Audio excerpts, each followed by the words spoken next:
അങ്ങനെ finally Dominic എന്ന ചിത്രത്തിൻ്റെ പ്രിവ്യൂ റിപ്പോർട്ടൊക്കെ ഇപ്പോൾ പുറത്തുവന്നിരിക്കുകയാണ്. ആ ഒരു അപ്ഡേഷനാണ് ഇന്നൊരു വീഡിയോ ഭാഗത്ത് നൽകിയിരിക്കുന്നത്. വീഡിയോയിൽ മുൻപ് വീഡിയോ ലൈക്ക് ചെയ്യുക, ചാനൽ സബ്സ്ക്രൈബ് ചെയ്യുക. ജനുവരി മാസം ഒരുപാട് ചിത്രങ്ങൾ OTT റിലീസ് ചെയ്യും. നമ്മുടെ ചാനൽ ഭാഗം പരിശോധിച്ചാൽ നിങ്ങൾക്ക് ആ വീഡിയോയൊക്കെ കാണാൻ വേണ്ടി സാധിക്കുന്നതായിരിക്കും. മമ്മൂട്ടി, ഗോകുൽ സുരേഷ് എന്നൊക്കെ പ്രധാന കഥാപാത്രങ്ങളായി ഈ വരുന്ന ജനുവരി 23 റിലീസ് ചെയ്യാൻ പോകുന്ന ചിത്രമാണ് Dominic and the ladies purse. എല്ലാ സിനിമാ പ്രേമികളും ഒരേപോലെയാണ് ചിത്രത്തിൻ്റെ ഓരോ അപ്ഡേഷനും അറിയാൻ വേണ്ടി കാത്തിരിക്കുന്നത്. ഡൊമിനിക് എന്ന ചിത്രത്തിൻ്റെ ഒഫീഷ്യൽ ടീസറിനും ട്രെയിലറിനും മികച്ചൊരു അഭിപ്രായം തന്നെ സ്വന്തമാക്കാൻ വേണ്ടി സാധിച്ചിട്ടുണ്ടായിരുന്നു.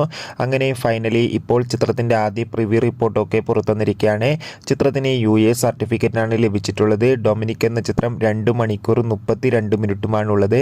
അതുകൊണ്ട് തന്നെ ഒരുപാട് പ്രതീക്ഷകളാണ് ചിത്രത്തിനുള്ളത്. ചിത്രത്തിൻ്റെ പ്രിവ്യൂ റിപ്പോർട്ടിൽ സൂചിപ്പിക്കുന്നത് ചിത്രം മികച്ചൊരു കോമഡി, ഫാമിലി, സസ്പെൻസ് ത്രില്ലറാണെന്നും ചിത്രത്തിൽ മമ്മൂട്ടിയുടെ മികച്ച അഭിനയം തന്നെ കാണാൻ വേണ്ടി സാധിക്കുമെന്നും.